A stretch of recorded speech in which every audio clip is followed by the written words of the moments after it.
Good morning, everyone. It is OVERCREST rally time. We are about to get over to Waffle House. It's 4:30 in the morning. We're meeting up with Sutton and Lavelle, who have flown in from California, who are taking my E23 on the rally, but then on to California from Arkansas. And we are in Kayla's Porsche 944, packed to the gills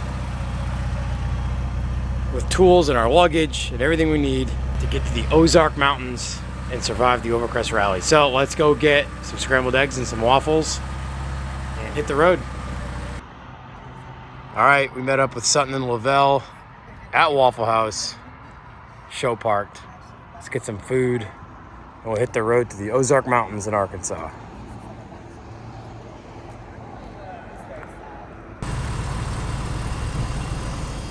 All right, Sutton and Lavelle's first Waffle House experience, and they loved it, which is great. 4:30 in the morning, Waffle House in the South.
All right, guys, we made it to Mountain View, Arkansas.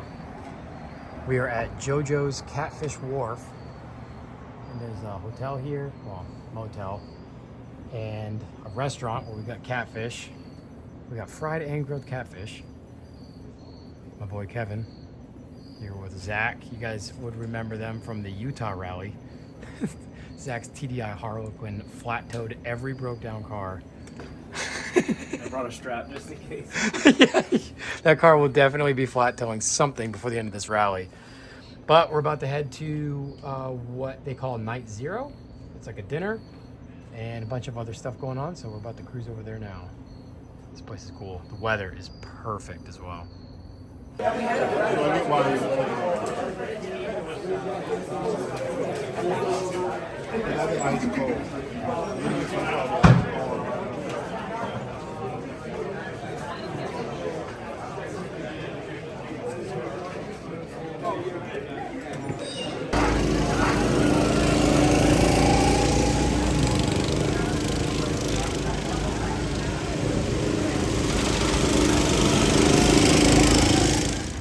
All right, good morning.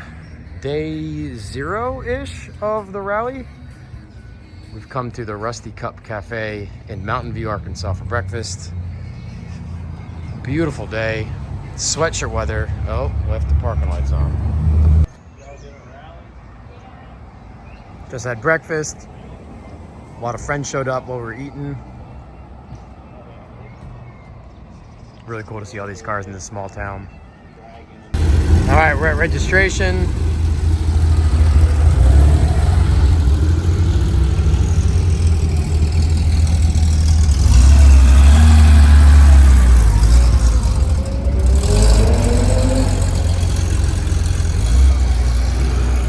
Really cool spot. We're in the Ozark National Forest right now at the Blanchard Spring Trailhead.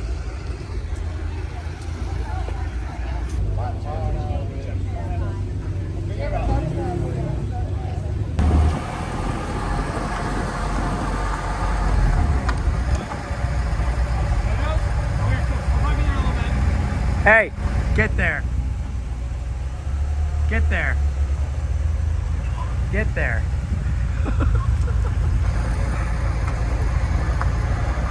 We'll see you later, man.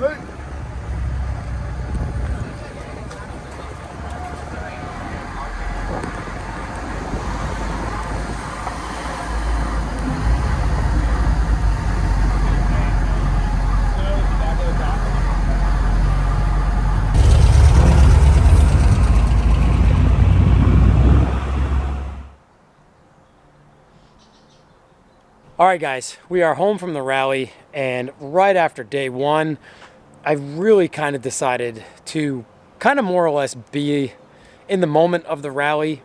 When we did the Utah rally with the 7 Series, it was so much work to try to vlog and document the whole thing, on top of the incredible hands-on driving and just the overall logistics of the whole rally itself. The isolation, the no cell service, the helping people work on their cars on the rally in an area where there's no service. This rally was kind of the same. Lots of challenging roads to drive, incredible roads to drive. So I really kind of only focused on short form video and photography. The trip and the entire weekend was absolutely incredible. The weather was amazing. The weather could not have been better. The 944 performed admirably. We just had a few slight issues here and there, but nothing that we couldn't fix.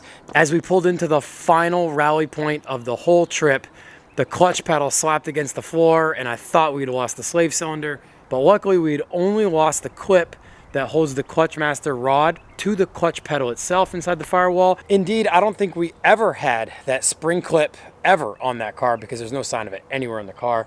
I think Kayla's just driven this car for 2 years without it, and the 8 miles, 10 miles or so of crazy dirt roads that we drove right before that clutch pedal let go rattled that pin out. I think that's exactly what happened.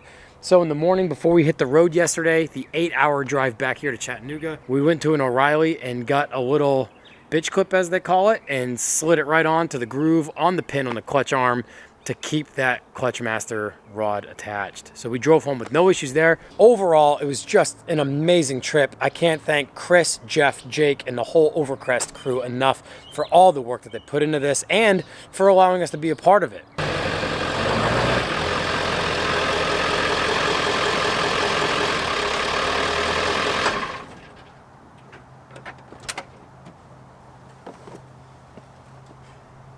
We gotta fix that.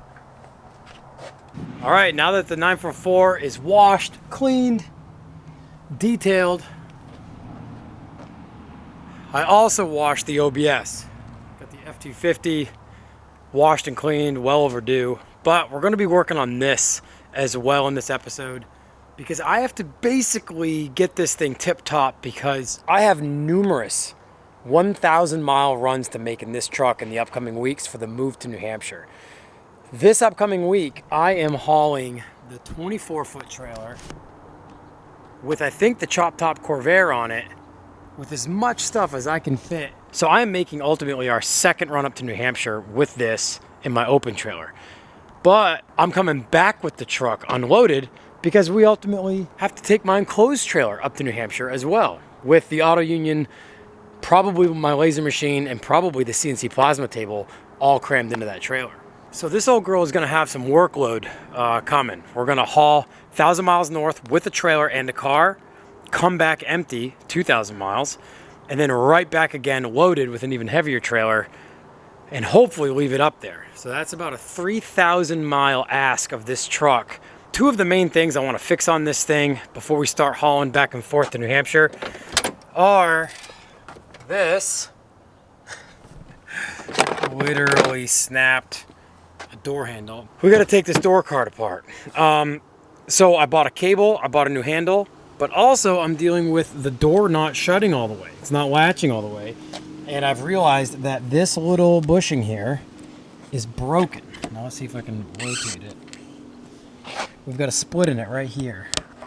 So that is no bueno. So we're gonna do that. And also, for some reason, my reverse lights aren't working anymore. And when you're backing a trailer up at night, that is the absolute worst. So I'm gonna dive into that too. These take a T50 Torx bit, and the replacements do as well.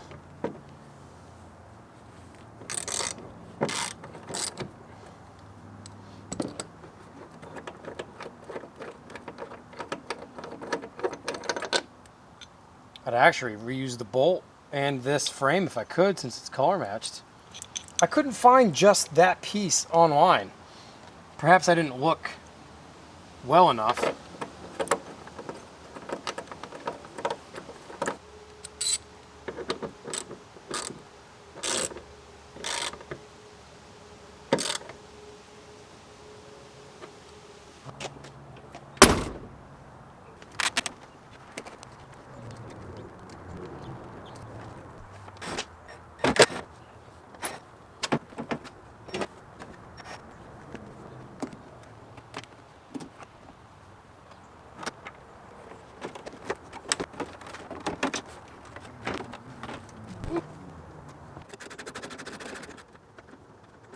Well, there's the other portion of the door handle. Snappered off. So I'm going to take a look to see if it's the cable or if this was loose. Might need to spray down a lot of this and lubricate it.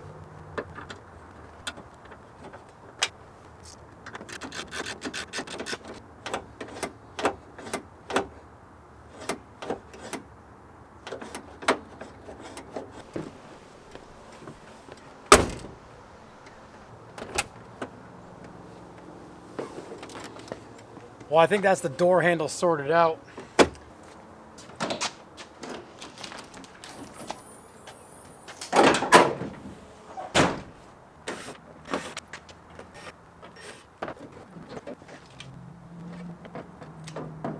Huh, that could be why. What are the chances a broken driver's side reverse bulb will keep them both from working? All right, so it's gotten significantly darker out since I got back from running to the parts store. I decided to go with the 3157 equivalent LEDs, right? I want a lot of light when I'm backing up. Now, I've learned the hard way, or the interesting way, about what happens when you do LED light bulb swaps in old trucks, or notably OBS Fords. When I first bought this truck, and some of you may remember me telling this story, the transmission wouldn't shift right. Indeed, when you would put it in reverse, it would lug right down and stall. So I assumed it was low on fluid, which it was. And it was also shifting around a little bit, wouldn't lock up in overdrive. So I checked the fluid, it was low. I mean, it was quarts low when I first bought the truck. So topped it off, got everything looking good fluid-wise, still wouldn't stay locked up in overdrive. It'd keep coming out of overdrive. So I talked to my friend Austin, good friend of mine who is a wealth of knowledge on these OBS Fords, but also 7.3s. And I told him what was going on. And he said, is your third brake light on the cab out? And I said, no. Don't do this. Don't do this to me. And he goes, yep. Is it out? And I said, yes, it's out. Why would that keep my truck from locking up into overdrive? Well, it turns out that the lock-up solenoid grounds through the third brake light in the cab on an OBS Ford, on an arrow nose OBS Ford. So when he said put a bulb in it and it'll shift correctly, make sure you don't put an LED in there because that'll mess with the voltage and it still might not shift properly or lock up. So now I've been terrified to put LEDs in anything. I'm not an LED headlight guy. So when I bought these, I was searching all over the internet trying to find out, will I mess something up if I put LED reverse lights in this truck? Like, is it not going to start? Is it not going to run properly? Because nothing will surprise me after hearing that.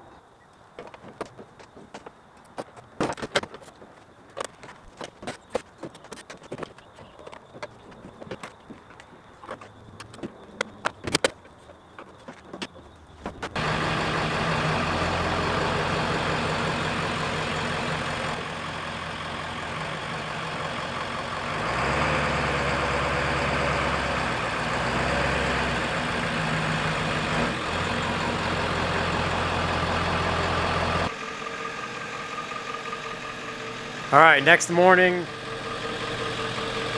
thought we had the truck all buttoned up, and it was a cold morning, so I came out here to start it just to make sure the glow plugs are working, and we have a new problem.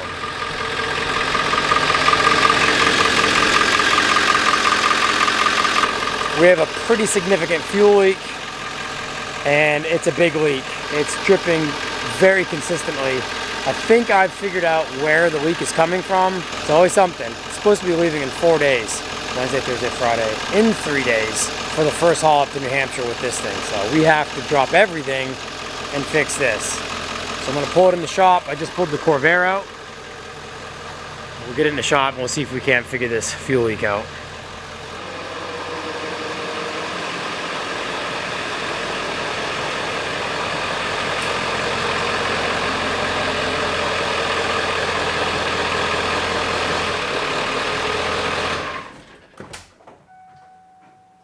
All right, well, I pulled it inside and I've already taken the top apart and tried to figure out where the leak was coming from. And I did. I've pulled the glow plug relay out of the way, and I've pulled some of my harnesses away, which mount to the side of the fuel bowl. This is your fuel bowl here. The fuel filter is down inside this. And I thought that bottom line, you can't really see it, that guy down in there was what was leaking. But once I got down in there, underneath the line that brings fuel into the pump and then out of the pump to the fuel bowl, once I got down in there, I realized this sensor right here, right here where this black sensor port is, you can see that big hex just inside it. That is the fuel restriction sensor, and that's a water fuel sensor, if I remember correctly. And I think that's exactly where it's leaking from. So what I did was I cleaned up the valley down underneath that, got all the fuel out of there so it was dry, put my plenum to the turbo back in, started it, and just stood here and watched. And I was watching fuel come down off of that sensor and fall down onto the line that comes out of the fuel bowl. So I'm pretty sure that sensor is what's leaking. And I'm pretty sure I can't just tighten it up. You don't want to tighten it too much because that fuel bowl is aluminum and you can strip out those threads real easy. So I think I need another one. And I really hope I can get one quickly at a local parts store. All right, well, ran to the local O'Reilly's, and wouldn't you know it, they had the fuel restriction sensor in stock. 75 bucks, but man, they had it in stock. All right, well, the new fuel restriction sensor is in. New fuel line is in as well, from the fuel pump to the fuel bowl. That was looking cracked and really bad, so I put a 225 PSI rubber line on that. I'm praying that it was that sensor at the bottom part of the fuel bowl and that we've tightened it up finally. I've cleaned the valley out down in there so I can get in there with a flashlight and see if it's dripping at all once we get it started. All right, well, I just had the truck running, let it idle for a while. I cleaned up the valley real well. I got in there with a bunch of paper towels, just cleaned out all the fuel and all the little pockets of the valley of the manifold, and let it run and just studied it and stayed down in there with the flashlight, and we are dry. We're dry.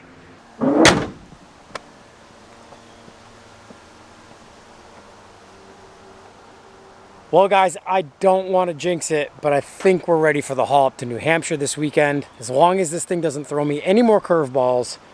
Well, that's going to do it for this episode, guys. I know it's been kind of a weird episode, splitting up the OVERCREST rally in the Ozark Mountains and prepping the truck for the haul up to New Hampshire this weekend with the Corvair. But having a few issues to sort through, you know, I wasn't going to film it. I was just going to try to get through it. It's been most of the day today. Hope you guys enjoyed our time in the Ozarks. Well, we're not done quite yet. It's the next morning and it's cold. It's like 43 degrees Fahrenheit and couldn't get the truck started. And symptoms were glow plugs not working. I've had this happen before with the dually and this truck. I think the glow plug relay is bad, and I swear I've replaced this one. This is the glow plug relay here. And yeah, I think it's bad. So just ran to the parts store and got a replacement. Luckily they had one in stock, so I'm gonna throw this in and I'm going to replicate that multimeter test.